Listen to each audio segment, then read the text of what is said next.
ଭାଇମାନେ କେମିତି ଅଛି ସବୁ? ବହୁତ ଭଲରେ ଥିବ। ତ ଏବେ ତ ଯାହା ସିଚୁଏସନ୍ ଲକଡାଉନ୍ ହେଇଛି, ଭିଡ଼ିଓ ଆଗକୁ କେତେବେଳେ ଆସିବ କେମିତି ଆସିବ କିଛି ଜଣାନାହିଁ।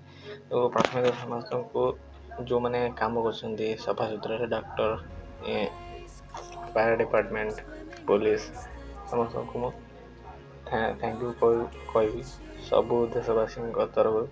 କାରଣ ସେମାନେ ବହୁତ ହାର୍ଡ଼ ୱାର୍କ କରୁଛନ୍ତି, ତାଙ୍କ ଫ୍ୟାମିଲିକୁ ଛାଡ଼ିକି ଏତେ କ'ଣ କରୁଛନ୍ତି, ତଥାପି କିଛି ଲୋକ ବୁଝୁନାହାନ୍ତି। ତ ସେମାନଙ୍କୁ ଆଉ କ'ଣ କୁହାଯାଇପାରିବ। ଲକଡାଉନର ମିନିଂ ଘରୁ ଟୋଟାଲ ବାହାରିବା କଥା ନୁହଁ, ଇମ୍ପୋର୍ଟାଣ୍ଟ କାମ ହେଲେ ବାହାର। କିନ୍ତୁ ନ୍ୟୁଜରେ ଯେଉଁଗୁଡ଼ା କହିଲେ, ଭଦ୍ରାମରେ କହିବାକୁ ଗଲେ ଅବୁଝା ଲୋକ, ଅବଦ୍ରାମରେ କହିବାକୁ ଗଲେ ଆରେ ଭାଇ ସେ କୋଉ ଭଳିଆ ଲୋକ କହିଲା ଏ ନ୍ୟୁଜ୍ ବାଲା। କେତେକ ଲୋକ ଅବୁଝା ଲୋକ ତ ଏମିତି ବି ବହୁତ ଗୁଡ଼ାଏ ନ୍ୟୁଜରେ ଏମିତି ବି ବଢ଼ିଆ ଆଙ୍କରିଂ ବି କରୁଛନ୍ତି।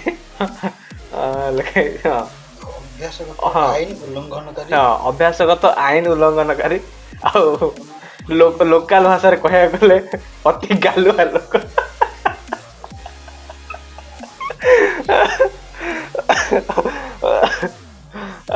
ନ୍ୟୁଜରେ ତ ଆଉ କିଛି ଦେଖିବାର ନାହିଁ, ଦିନ ରାତି ସେଇଟା ହିଁ ଚାଲୁଛି।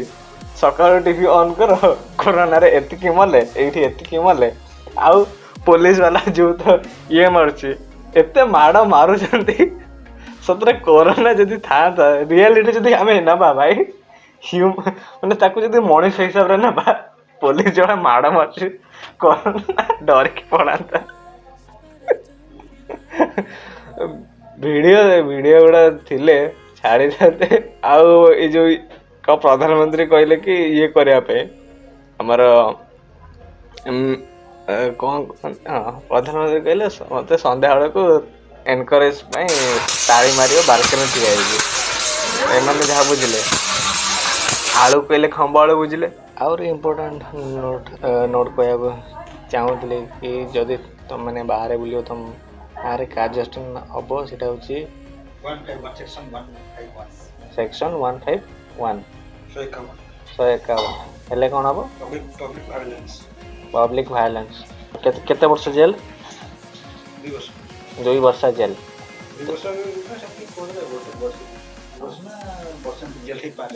ଆଚ୍ଛା, 2 ବର୍ଷ କି ବର୍ଷେ ଜେଲ୍ ହେଇପାରେ। ଯେଉଁମାନଙ୍କୁ ମାନେ କିଛି କରିବାର ନାହିଁ, ମାନେ ବାହାରେ ବହୁତ ବୁଲିବାର ଇଚ୍ଛା ଅଛି, ସେମାନେ ରେଡ଼ି ହେଇଯାଅ, 2 ବର୍ଷ ଜେଲ୍ ଯିବ। ଆଉ ସେମିତି ବି ଧରା ପଡ଼ିଛନ୍ତି ଆମର ଇଏରେ, ଯେ କେଉଁଠି ଏୟାରପୋର୍ଟ ଛକରେ। ନାଇଁ କ'ଣ ପାଇଁ ଆସିଛ? ନାଇଁ ଏମିତି ଗୋଟେ ବୁଲିବାକୁ ଆସିଥିଲ। ଆଉ ତ ସମସ୍ତେ ସବୁ ଆସିଲେ, ଆଉ ପୋଲିସ ପଚାରୁଛି କୁଆଡ଼େ ଯାଉଛ? ସବୁ ଜମାଟୋ ବୟ ହେଇଯାଇଛନ୍ତି। କେମିତି ଏଇଗୁଡ଼ା ଜମାଟୋ ବୟ ହେଇକି କୁଆଡ଼େ? ନାଇଁ ଏମିତି ବୁଲିବାକୁ ଆସିଛି। ଆଉ କ'ଣ ପାଇଁ ଆସିଛ? ନାଇଁ ଗୋଟେ ଖୁସି। ଆଉ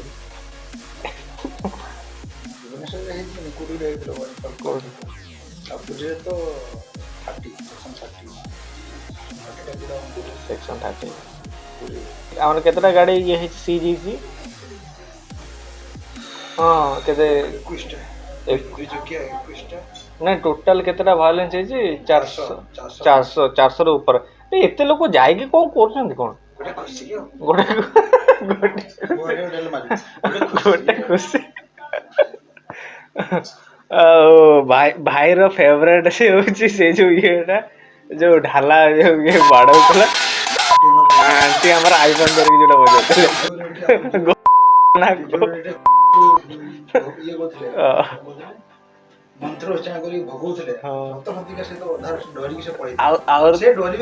ଡରିବେ କି ନାହିଁ ସେଇଠି,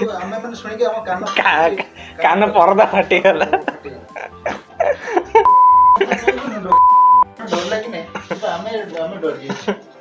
ଆଉ ଏଇ ଯୋଉ ଇଏ କୁ ଆମର ଯୋଉ ଟ୍ରମ୍ପ କୁ ଯୋଉ ଇଏ କରୁଛନ୍ତି, କାର୍ଟୁନ କରୁଛନ୍ତି, କି ଲାଗେ ସେ ଭିଡିଓ ଟା ଦେଖିନା? ଟ୍ରମ୍ପ ଲୋକ ସେମିତି ମଜାରେ ଆଉ। ହଁ, କ'ଣ କରିବା। ଆଉ ସେ ଆମେରିକାରେ ତ ଯୋଉ ଭଳିଆ ଇଏ କରିଛନ୍ତି, ତାଙ୍କୁ ସେ ଯୋଉ ପିଲାମାନଙ୍କର ଛୁଟି ହେଇଛି ତାଙ୍କୁ ପଚାରିଲେ କି ତମର ହେଇଛି ସେଇଟା ତମେ ଡରୁନ କି? ସେମାନେ କହିଲେ ଆମେ କଣ, ଆମକୁ କଣ ହବ, ଆମକୁ କିଛି ହବନି ଆଉ। ତାପରେ ସାଙ୍ଗେ ସାଙ୍ଗେ ତାପରେ ଗୋଟେ ଇଏ ଆସିଲା, ନ୍ୟୁଜ ଆସିଲା କି ଯୋଉ ଇଏଟା ଗୋଟେ ପିଲାଟା ମାନେ ୟୁନିଭର୍ସିଟି ପିଲାଟା ବୁଲୁଥିଲା, ତାକୁ ଇଏ ହେଇଯାଇଛି, ଭାଇରସ ହେଇଗଲା ଆଉ। ତ ଇଟାଲୀରେ ବି ସେମିତି, ସେମାନେ ବି ଇଏ କଲେ, ବେଖାତିର କଲେ, ଶୁଣିଲେନି ଲୋକ। ଆମର ଯେମିତି ଏବେ ଇଣ୍ଡିଆରେ ହଉଛନ୍ତି, ଶୁଣୁନାହାନ୍ତି, ବେଖାତିରିଆ ହଉଛନ୍ତି, ସେମାନେ ବି ସେମିତି ହେଲେ। ତାଙ୍କୁ ମନା କରାହେଲା ବାହାରକୁ ବୁଲନି ବୋଲି, ସେମାନେ ବୁଲିଲେ।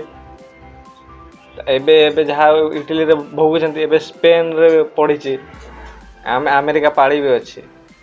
ଖାଲି ଏବେ ସେମାନେ ଖାଲି ଦୋଷ ଲଦୁଛନ୍ତି ଇଏ ଉପରେ, ଚାଇନା ଉପରେ। ଆରେ ତୁମେ ସତର୍କ ହେଇଥିଲେ ତ ହେଇନଥାନ୍ତା ନା। କିଏ ବୁଝୁଛି, ଏମାନେ ତ ଦୋଷ ଦେବେ ଆଉ, ଚାଇନାରୁ ଆସିଛି ଆଉ, ପୋକ ଜୋକ ଖାଉଛନ୍ତି ବୋଲି ଆଉ। ଭାଇ ସେମାନେ ଖାଇଲେ ତମେ ବୁଝିବନି।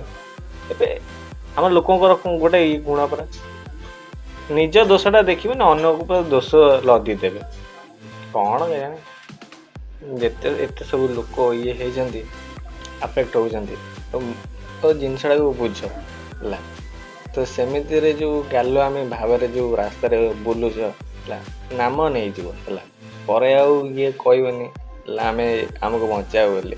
କାରଣ ତମକୁ ଆଗରୁ ପ୍ରଥମରୁ ମନା କରାହେଇଛି, ତମେ ଏବେ ଯଦି ଶୁଣିବନି ତାକୁ ଯାହା ଅବସ୍ଥା ହବ। ତ ଘର ଭିତରେ ରୁହ, ବି ସେଫ୍। ଘର ଭିତରେ ରହିଲେ ସେଫ୍ ରହିବ, ତ ଲାଗୁନି। କାରଣ ଏବେ ଯୋଉ ଭଳିଆ ହେଲାଣି, ତମେ ଜାଣିନ କେବେ କେତେବେଳେ କୋଉଠୁ ଉଡ଼ିକି ଆସିବ ପରିବା। ଆରେ ଭାଇ, ଆରେ ପରିବା ଗୁଡାରେ କଣ ନଥିବେ? ପରିବା ଗୁଡା ଆସୁଛି ଏନା କଣ କରିବ ମାନେ, ଆରେ ଭାଇ ଧୋଇବ ପିଆଜ ଟାକୁ, ଧୋଇବ, ଆଳୁ ବି ଧୋଇକି ରଖିବ।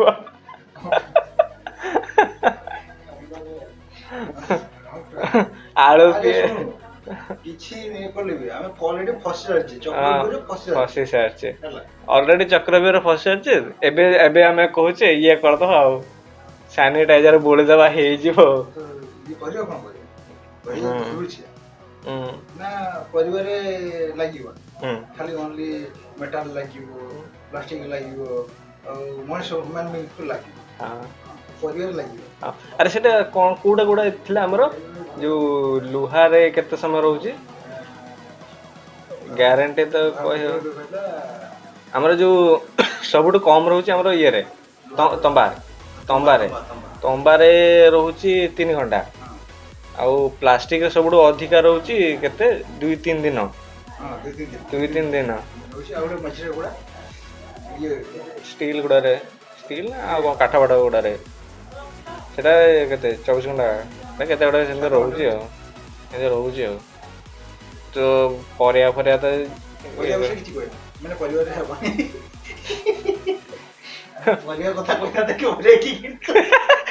ଆରେ ତାକୁ କହୁନୁ, ଆମେ ଇଏ କୁ ଲେଖିଦବା, ଆମର ନବୀନାକୁ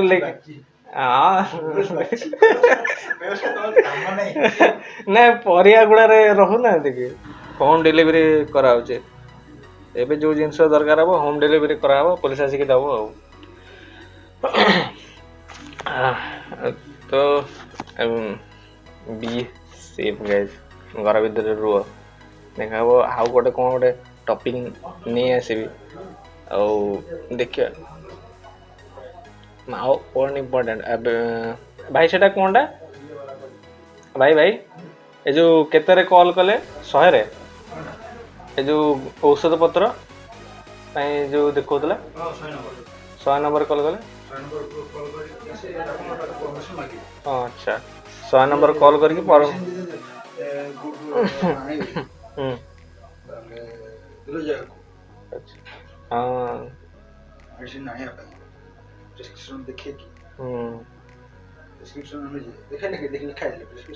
ପ୍ରେସକ୍ରିପସନ ଦେଖେଇବ, ତାପରେ ସେଟା ପରମିଶନ ଦିଆହବ, permission.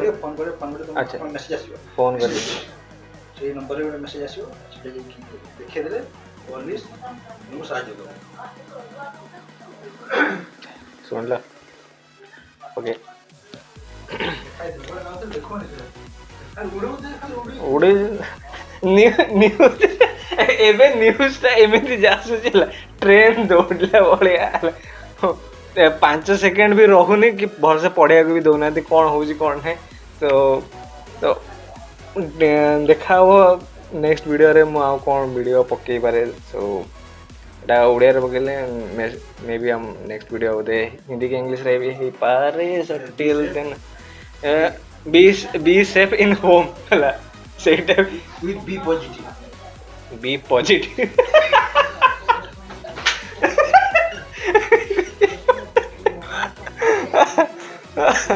Be positive. Stay positive. Stay Stay positive. Stay positive.